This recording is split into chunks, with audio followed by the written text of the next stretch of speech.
Good morning student. पहली कक्षा में हमने जो दीवानों की हस्ती जो चैप्टर है उस चैप्टर को हमने समझने का प्रयास किया। जो भी क्वेश्चन आंसर था उसको मैंने आपको पीडीएफ के रूप में दिया है। बहुत सारे स्टूडेंट ने मुझे लिखकर गूगल क्लासरूम के माध्यम से सबमिट किया है और जिन्होंने भी सबमिट नहीं किया है वो मुझे सबमिट कीजिए। आज हम अपना नया चैप्टर जो है चिट्ठियों की अनूठी दुनिया जो चैप्टर है इस चैप्टर को हम लोग पढ़ेंगे।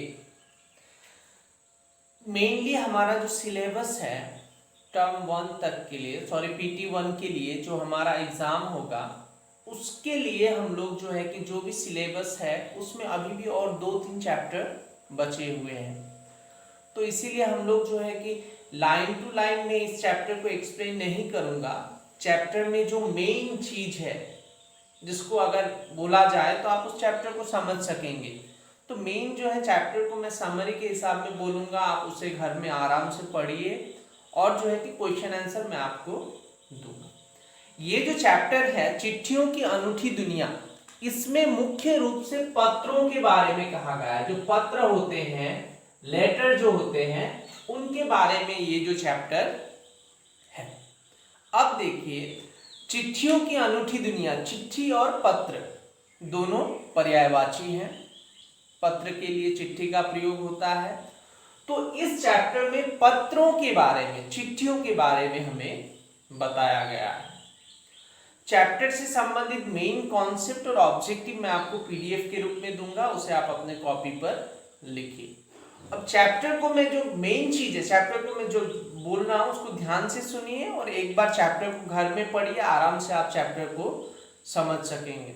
और अगले क्लास में हम जो है कि क्वेश्चन आंसर हम लोग लिखेंगे।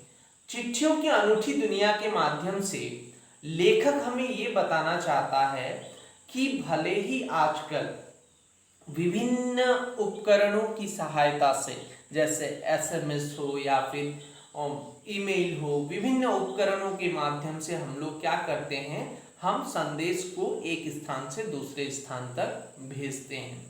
परंतु भले ही जितने ही उपकरणों का प्रयोग, जितने ही साधनों का प्रयोग क्यों न किया जाए, लेखक का मानना है कि पत्र ही सबसे अच्छी व्यवस्था है। लेखक अब पत्र और एसएमएस को, पत्र और फिर एसएमएस जो है,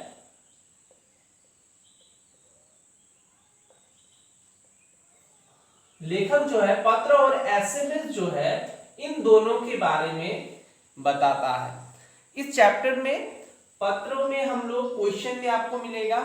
पत्रों में हम अपने मन के भावों को विस्तार से लिख सकते हैं। इसमें क्या होता है, हम लोग विस्तार से लिख सकते हैं। परंतु एसएमएस में क्या होता है, हम लोग जो है कि विस्तार से नहीं लिख सकते हैं। कभी उसमें एमबी की बात आती है, बहुत सारी समस्याएं आती हैं। एसएमएस में कहीं स्पेस अधिक नहीं होता है, जगह की कमी होती है।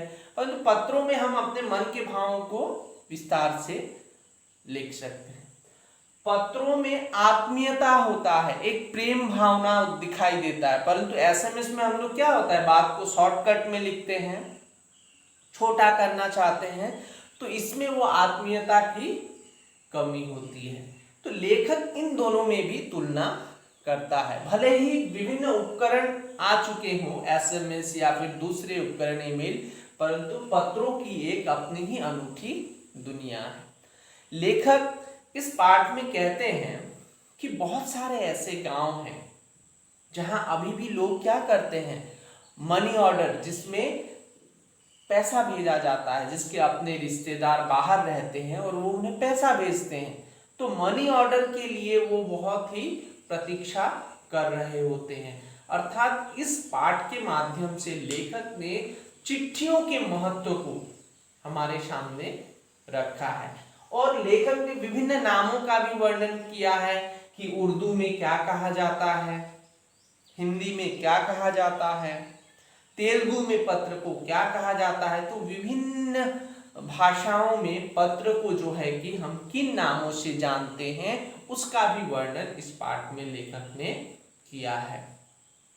इसमें और हम लोग जान सकते हैं कि जिस प्रकार देखिए विभिन्न आज तक के जो भी महापुरुष हुए हैं, महात्मा गांधी हो, रविंद्रनाथ टैगोर हो, जवाहरलाल नेहरू हो, इन्होंने अपने प्रियजनों को, अपने रिश्तेदारों को पत्र लिखा है और उनके जो पत्र हैं आज भी हमें बहुत सारे पुस्तक के रूप में भी प्राप्त होते हैं। तो पत्रों का एक महत्वपूर्ण स्थान है और पत्रों की इस संस्कृति को बनाए रखने के लिए, पत्रों के महत्व को बनाए रखने के लिए क्या हुआ, विश्व डाक संघ ने 1972 से 1972 से क्या किया कि 16 वर्ष के कम आयु तक के जितने भी लोग हैं, बच्चे हैं, उनके लिए जो है पत्र लेखन प्रतियोगिता का आयोजन किया। आज भी हम लोग देखते हैं स्कूल में पत्र लेखन, लेटर राइटिंग एक टॉपिक है जो कि बच्चों को पत्र लिखना सिखाता है। अर्थात इस व्यवस्था को बनाए रखने के लिए, पत्र के महत्व को बनाए रखने के लिए बहुत सारे कार्य भी किए गए हैं। तो इस पाठ के माध्यम से लेखक ने कुछ बातों को आप ध्यान में रखेंगे कि पत्र और एसएमएस में क्या अंतर है, दोनों का क्या महत्व है, इसको हम जानेंगे इस पाठ में। दूसरा, पत्र को विभिन्न भाषाओं में किन किन नामों से जान सकते हैं, तेलुगु में, तमिल में, उर्दू में, ये आपको सब बुक उसी चैप्टर में दिया हुआ है। फर्स्ट पेज में ही आपको सेकंड पैराग्राफ में ये सारी चीजें मिलेंगी। उसके बाद जवाहरलाल नेहरू ने जो भी पत्र लिखा है अपने पुत्री के नाम या फिर जो भी, इन सबको भी आज वृहद साहित्य के रूप में, हम पुस्तक के रूप में भी हम लोग देख सकते हैं। तो इसी प्रकार लेखक फिर कहते हैं कि किस प्रकार पत्र जो है इसके महत्व को बढ़ाने के लिए पत्र लेखन प्रतियोगिता का आयोजन किया जाता है। तो पत्र का एक महत्वपूर्ण स्थान है। तो लेखक फिर कहता है कि आज भी बहुत सारे ऐसे गांव हैं जहां पे लोग क्या करते हैं, पत्र की प्रतीक्षा करते हैं, मनी ऑर्डर, जिसमें अपने प्रियजन उन्हें पैसे भेजते हैं, तो उसका जो है कि वो प्रतीक्षा करते हैं। और जो डाकिया उन्हें पत्र लाकर देता है, मनी ऑर्डर लाकर देता है, वह उनके लिए भगवान के दूत के समान होता है, भगवान के द्वारा भेजा गया व्यक्ति के समान होता है। तो एक प्रकार से इस पाठ में लेखक ने पत्र के महत्व को हमारे सामने रखा है। पत्र को जो है, ये चैप्टर में यही कुछ मुख्य बातें हैं। आप लोग चैप्टर को ध्यान से एक बार घर में पढ़िए। मैं फिर से बोल रहा हूँ, चैप्टर को एक बार पढ़िए और अगली क्लास में हम जो है कि चैप्टर से संबंधित जो भी प्रश्न उत्तर है उसको हम लिखेंगे। आपका जो है कि चैप्टर टेस्ट भी लिया जाएगा।